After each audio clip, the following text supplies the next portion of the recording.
जय गुरु जी संगत जी। वीडियो को लाइक कीजिए, चैनल को सब्सक्राइब कीजिए और बेल आइकन को प्रेस कर दीजिए ताकि आपको लेटेस्ट वीडियो की जानकारी अच्छे से मिल सके।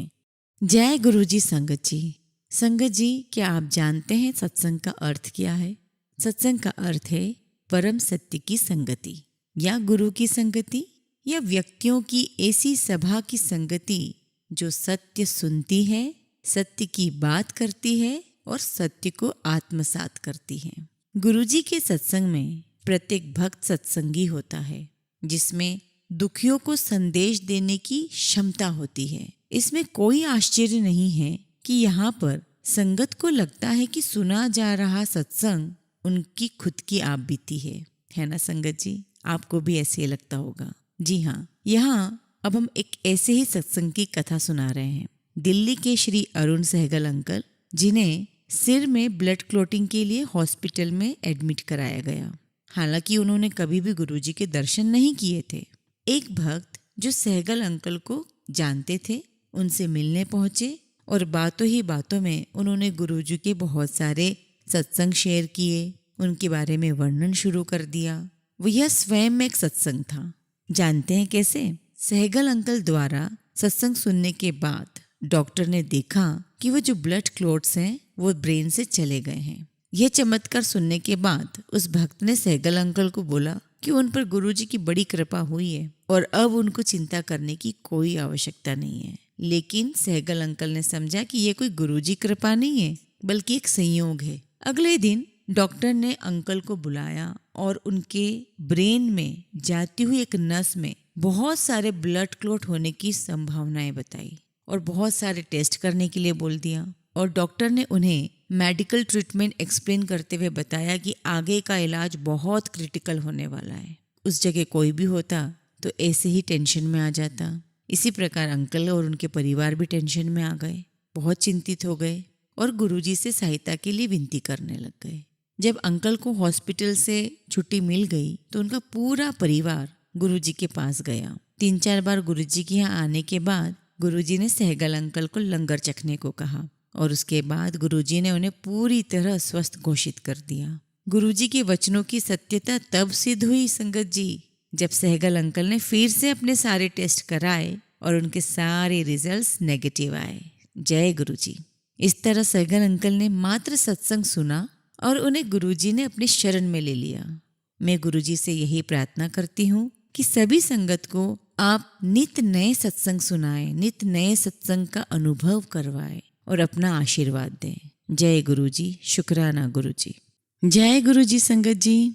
संगत जी, सबसे पहले तो मैं अपने प्यारे गुरुजी का लख लख धन्यवाद करती हूँ, शुक्राना करती हूँ कि गुरुजी आपकी ही अनुकंपा से, आपके ही आशीर्वाद से हम नित नए सत्संग सुन रहे हैं और अपने जीवन के कष्टों को दूर भी कर रहे हैं, है ना संगत जी? आज का जो सत्संग है दिल्ली के अशोक ग्रोवर अंकल का है। संगत जी इसे ध्यान से सुनिए और देखिए कि कैसे गुरुजी ने अंकल के पिताजी पर, अंकल के फादर पर अनुकंपा की, आशीर्वाद दिया और उन्हें मृत्युशैया से जीवन दान दिया। कैसे उनके बिजनेस को भी बचाया और उनकी बेटी को भी आशीर्वाद दिया। तो चलिए सत्संग शुरू करते हैं। एक परिवार पिछले 45 वर्षों से राधा स्वामी का फॉलोवर था, किंतु उनमें से एक अशोक ग्रोवर अंकल भी थे जो गुरुजी के भक्त थे। उन्हें जब अपने रिलेटिव का फोन आया तो उन्हें पता चला कि उनके फादर बहुत क्रिटिकल कंडीशन में हैं, तो तुरंत घर गए। उनके पिता को लगातार हिचकियां आ रही थी और डॉक्टर्स भी कुछ भी नहीं कर पा रहे थे। अशोक अंकल गुरुजी को पूरे रास्ते याद करते रहे, जैसे हम सभी करते हैं, और उन्हें दिल्ली के अपोलो हॉस्पिटल ले गए। वहाँ उन्हें आईसीयू में उन्हें एडमिट करा दिया गया। उनके फादर का ब्लड शुगर लेवल 700 पहुँच गया था। जितनी भी आते हैं, इंटेस्टाइन है, उन्हें काम करना बंद कर दिया था और हिचकियाँ धड़कन की तरह धीरे धीरे कम होती जा रही थी। यहाँ तक कि डॉक्टर्स ने सारी होप भी छोड़ दी और उन्हें बोल दिया गया कि आप अपने फादर को घर ले जा सकते हैं। उसी समय अशोक अंकल को आभास हुआ कि उनके फादर धीरे धीरे ठीक हो रहे हैं और अब शायद चिंता करने की कोई आवश्यकता नहीं है। अशोक अंकल अर्जेंट वर्क के लिए बाहर चले गए। अशोक अंकल को अर्जेंट वर्क के लिए बाहर जाना था, इसलिए उन्होंने गुरुजी की आज्ञा ली और बिना किसी अटेंडर के अपने फादर को हॉस्पिटल में छोड़ दिया। संगत जी, चमत्कार तो अब यहीं से शुरू होता है। अगले 2 दिन अशोक अंकल बहुत बिजी रहे, इतने बिजी रहे कि उन्हें हॉस्पिटल से कांटेक्ट करने का भी समय नहीं मिला। वो ये तक समय नहीं निकाल पाए कि हॉस्पिटल में फ़ोन करके फादर की जानकारी ले ले। जब वो वापस लौट कर आए तो उन्होंने अपने फादर को रोते हुए देखा। वो डर गए।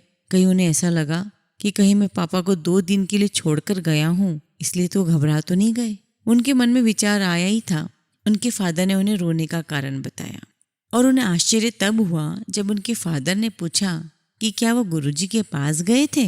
उनके फादर ने बताया कि कैसे अशोक अंकल के जाते ही उनके पापा को गुरुजी की सुगंध आती रही, उनकी उपस्थिति का आभास होता रहा।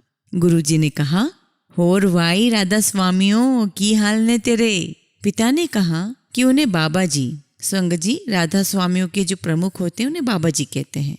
तो उनके फादर ने कहा कि उन्होंने बाबा जी से प्रार्थना की उन्हें बचाने के लिए, परंतु गुरुजी ने आकर उनकी रक्षा की। गुरुजी ने उन्हें फिर से सारे टेस्ट करने की सलाह दी थी। ये काम 2 दिन तक चला और इस 2 दिन में उनके पिता को गुरुजी की सुगंध आती रही। रिजल्ट आने पर डॉक्टर को हैरानी हुई, आश्चर्य हुआ कि सारे रिजल्ट पॉजिटिव थे। उनके पिता को कोई रोग नहीं था।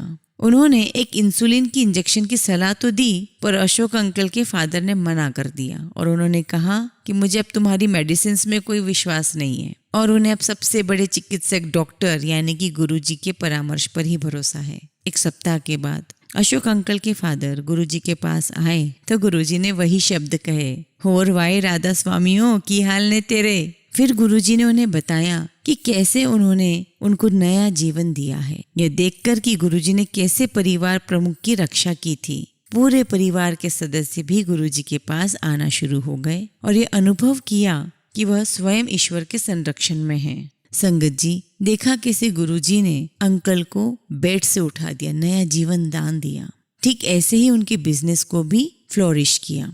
गुरुजी ने एक बार अशोक अंकल को आदेश दिया कि वो अपना कारखाना पूरी तरह बंद कर दे, सारे मशीन, औजार, यंत्र सब कुछ बेच दें। अशोक अंकल को पता था कि गुरुजी के इस आदेश का पालन करना होगा, तो वे अगले 15 दिन तक इसी में व्यस्त रहे। मशीनें खरीदे हुए दाम पर बेची, सब सामान को बिना लॉस के बेचा। किसी को समझ नहीं आया कि गुरुजी ने अपने भक्त को अपना कारोबार, अपना बिजनेस बंद करने को क्यों बोला। 3 सप्ताह के बाद, जानते हैं संगत जी, 3 सप्ताह के बाद वही व्यापार आउटडेटेड घोषित हो गया और कई लोगों को भारी नुकसान उठाना पड़ा, पर अशोक अंकल बच गए थे। उन्हें स्वयं परमात्मा परमपिता गुरुजी ने बचाया था। गुरुजी के आदेश का पालन करने में सदा लाभ ही रहेगा, क्योंकि वह कभी अपने भक्तों के भले के अतिरिक्त कुछ नहीं चाहेंगे। तो संगत जी, जैसी आज्ञा हो गुरुजी की, हमें वैसा ही कार्य करना चाहिए। एक्चुअली हम लोग क्या अपना दिमाग लगा लेते हैं, हमें यहाँ अपना ब्रेन, अपना दिमाग नहीं लगाना है। ईश्वर के अनुसार, गुरुजी के अनुसार ही हमें आगे बढ़ना है। ऐसे ही एक दिन अशोक अंकल की 10 साल की बेटी गुरुजी के दर्शन करना चाह रही थी। अशोक अंकल स्वयं बड़े मंदिर के आयोजन में व्यस्त थे। उन्होंने एक भक्त से अपनी बेटी को बड़े मंदिर लाने को बोला। वह बड़े मंदिर आई, पर एम्पायर स्टेट जाने की जिद करने लगी। उसे वहां ले जाने वाला कोई नहीं मिला और वह बच्ची पूरे रात भर रो रो कर गुरुजी से उनके दर्शन के लिए प्रार्थना करती रही।